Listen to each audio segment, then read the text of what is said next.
Well, hello everybody. Angie here.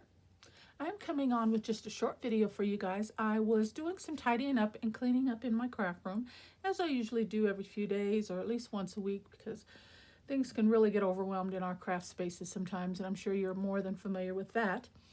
But anyway, it got to looking at things and playing with things, and it got me to thinking of an idea along with another thing that I want to show you. So hopefully this video, even though it's short, will bring you a little inspiration and give you some ideas and maybe something that you're interested in. So with that being said, recently I posted a video not too long ago of my process on making paper beads.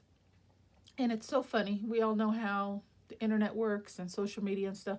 As soon as you start talking about something or make a post or a video, next thing you know, that particular thing starts showing up in your Facebook feed or your Instagram feed or what have you. And excuse me. And when I posted that paper bead video, all kinds of stuff just came in. Well, normally I'm delete, ignore, but this one I was quite pleased with. It came up and showed me options for bead rolling. Okay, we all know the standard little quill pins, or what I use, like a little pokey tool. I'll use just large pokey tool, and I just do it by hand like this. But that got me to this, and I wanted to share this with you. I saw it and I was really impressed, and I like to support Etsy shops when I can. It's not something I do really often. I mean, we have to budget, but this I thought was a good purchase. So I thought I'd share this with you in case it's something that you might be interested in. And yeah, this is a paper bead rolling machine. It comes just like this. Okay. Now, a couple things. It's just sharing my thoughts and opinions, and I will leave all the information in the description box below for you. But it's a little smaller than what I anticipated from when I watched the video. I don't know why, but it's a little bit smaller, a little lighter weight. I was expecting something a little bit more heavy and durable that would stay in place. But it's real lightweight. It's small, which is a good thing too, because our workspace might be something you want to have on your desk or close by.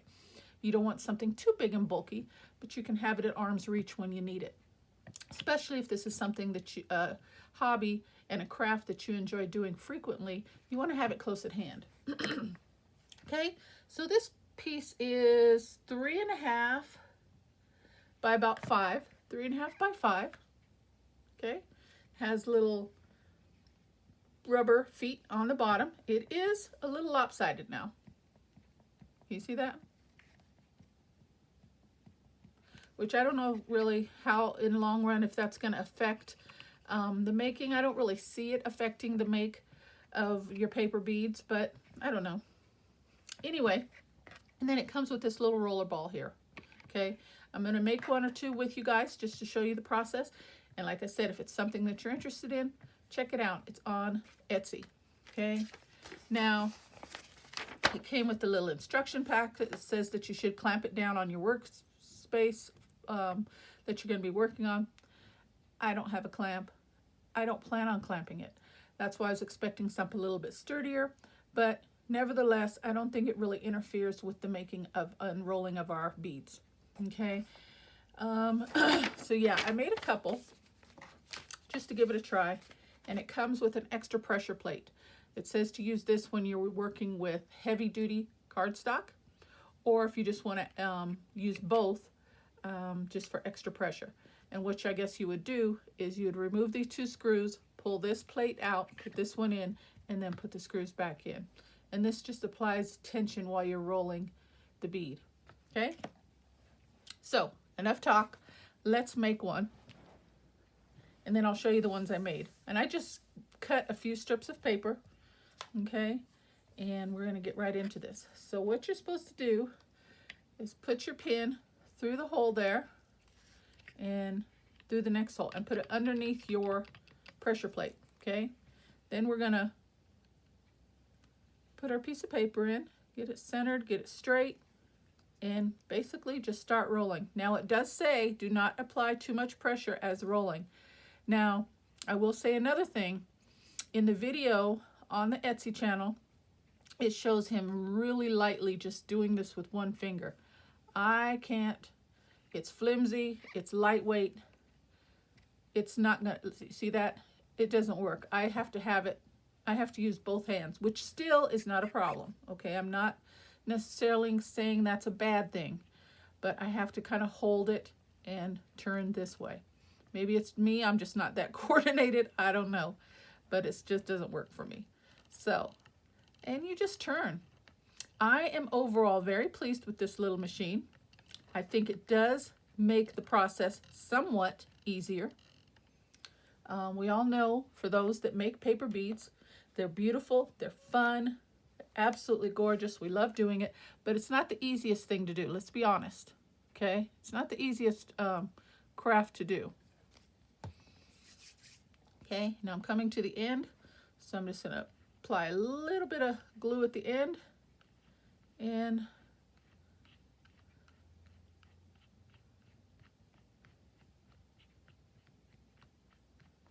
rub that glue all the way around. Now I notice from doing this, a little bit of glue will seep over onto your pressure plate, but after each bead, just take a little wet wipe or a little paper towel or something and wipe it off before you start on the next one, because it can build up. Okay, so there's one, and these are some small strips, so I'm going to continue on. And these are just some strips that I cut out of a magazine. Okay, and I like to kind of do it this way. Start.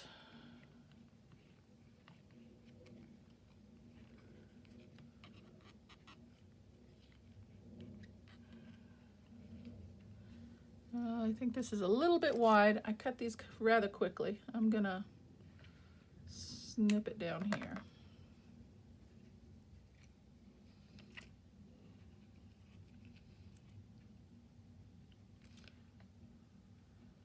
Okay, put a little glue there. And I usually, as I said, if you haven't seen my video on paper beads, please look in the playlist of videos and take a look.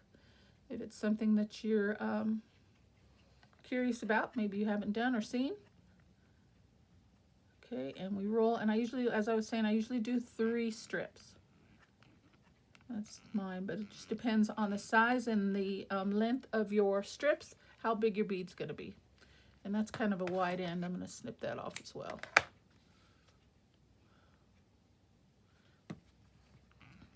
I cut them kind of quickly. Hold that for a minute. See, and see the thickness? That's with 2 strips, okay? And if you want to go with the 3rd, continue on. And this one's a little wide as well, so I'm gonna just use the thinner portion of that. And we'll go with the 3rd one. And I'm just moving kind of quickly for video time's sake on this, but normally you would just take your time on this and really be as precise as you want. Okay, and a little glue on the tip of that. So that's not quite 3 because I snipped some of it off, so you'll see the size in comparison to the other ones that I'll be showing you. Okay, and you just roll. Okay, close it up. Isn't that pretty? Look at that, guys. Look. All right, and then it says just carefully, slowly remove the pin. And this is why you don't want to apply too much pressure. It looks like I may have done so.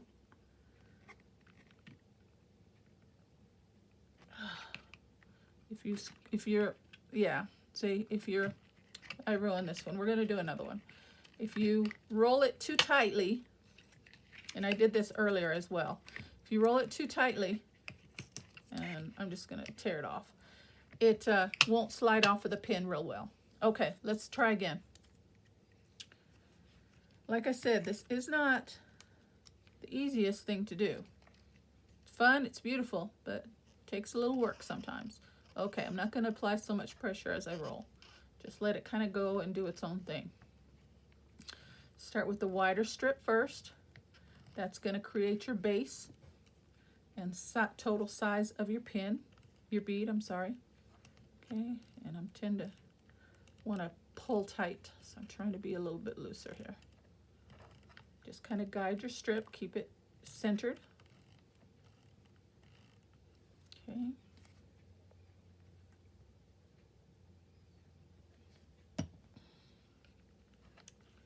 And normally when I make these with just my pokey tool or a quill pen, I kind of glue throughout the whole spinning portion, where on this one I only need to put a little bit of glue on the end, so it does save a little bit of time. Okay, give that a second, that glued second to catch. There we go, on to the next one.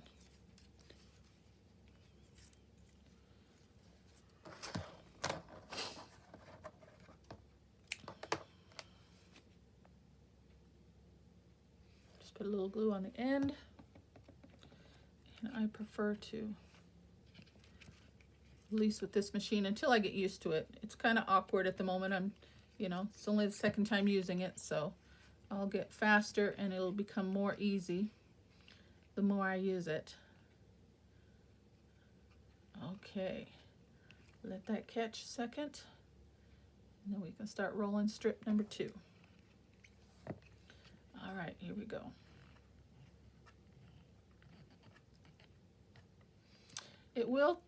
I find that it still tends to kind of twist to one side, so you definitely have to guide it. I mean, just because it's a little tool machine here, don't think that it's going to do all the work for us. You definitely want to guide the paper. Keep it centered in the middle. All right, put a little glue in the end. Let's see how it's. Okay, and the last one.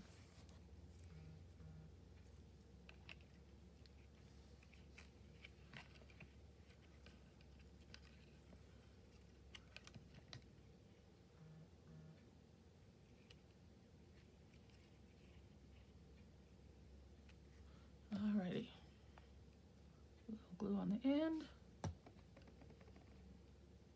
Get it right in the middle. Give it a second to catch. And start rolling.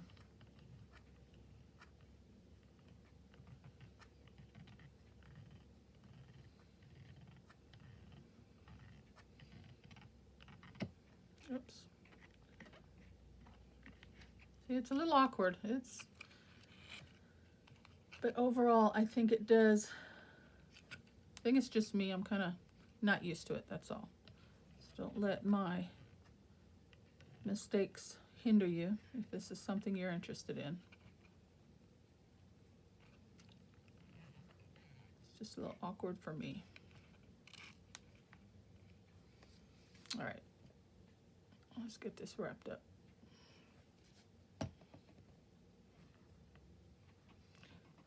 Thing is, I want to pull it taut, and it's saying to not force the paper and make it go too tight, or you won't be able to pull it off with the pin. So that's my main. There we go, hold that, let that catch. And it says that this little pin here is a 1/8 inch circle, so we're able to put our 1/8 inch eyelets in there if you want to put eyelets for jewelry making and such. Oh, see, look at that, slid right off because I didn't use the tension as tight. And there we go, look at that, guys. Isn't that cute? I love it. I love it. It's going to take a little work getting used to because I'm used to just manually doing it with my fingers, but I think it was a good purchase. If you want to take a screenshot of that, but I will leave the information in the description box below. It's Craft Innovation on Etsy. Okay, so that is my little new bead maker, guys. Okay, and here's a few that I just made just before I turned on the camera. The exact same. I just put some gloss over these ones See, I made them shiny. I haven't done these ones yet. Okay. But all out of the same papers. And look at that. Aren't they gorgeous? Pretty, pretty. So that's my new play toy. I'm gonna love it. Have some fun. Hopefully I'll be using some beads in some projects here soon once I get stocked up. Okay, I got a few. All right, so that is one.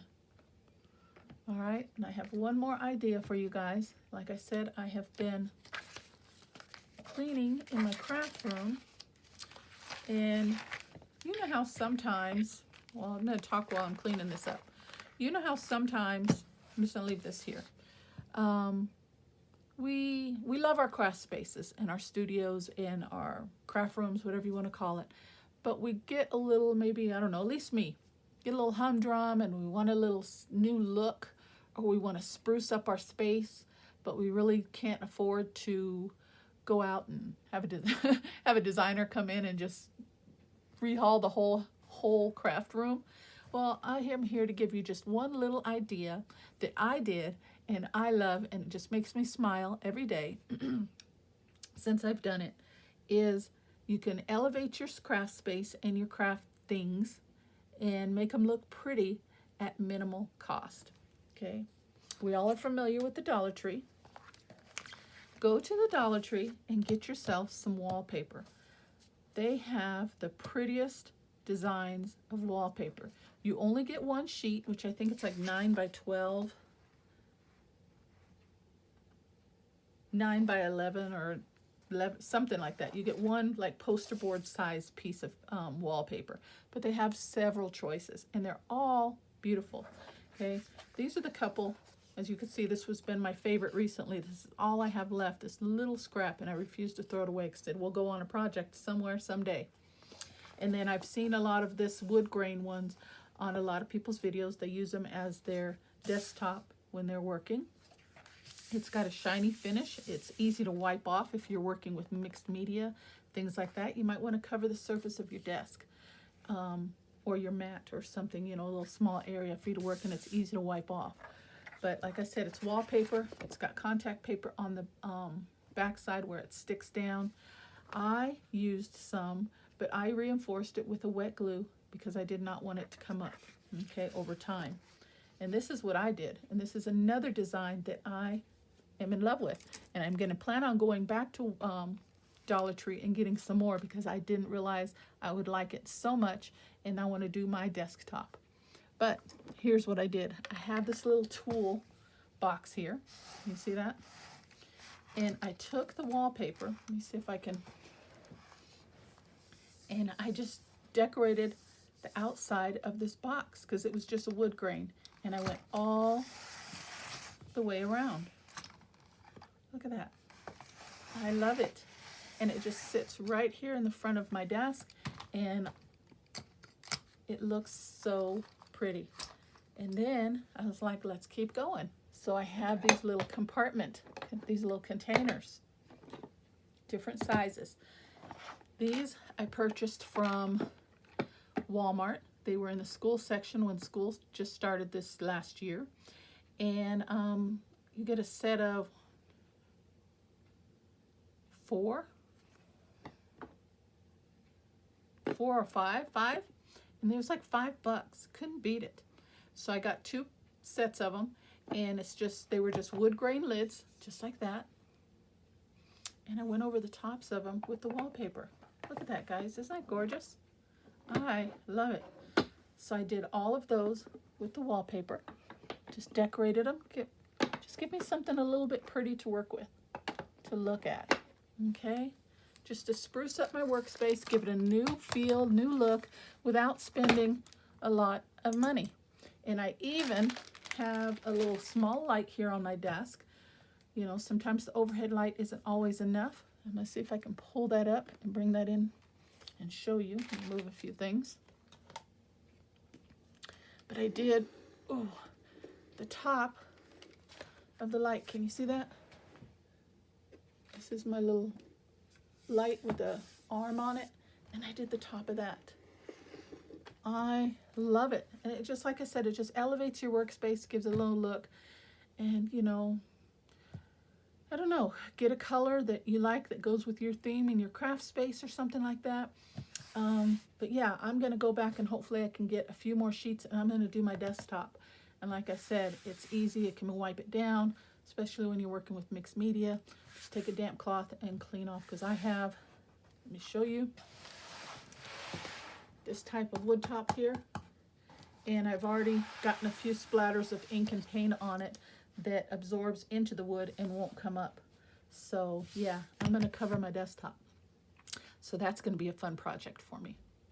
Okay, so anyway, guys, those are my two ideas. Those are my two inspirational items that I have for you today. If you're interested in a bead roller, I think this is well worth the purchase. I'm pleased with it. I will get better with it as I get more comfortable with it. I will put the information of that site in the description box below. And if you want to just spruce up your craft space at very low cost, if you're very budget friendly, go get yourself some pretty wallpaper from the Dollar Tree and just spruce up your space so you have something pretty to look at. And you're elevating it, and it's not killing your bank account, so to speak.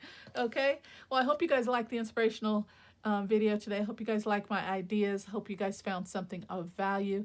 If you did, I would love it if you would hit that subscribe button. But as always, take care and God bless. I will see you on the next video. Bye-bye.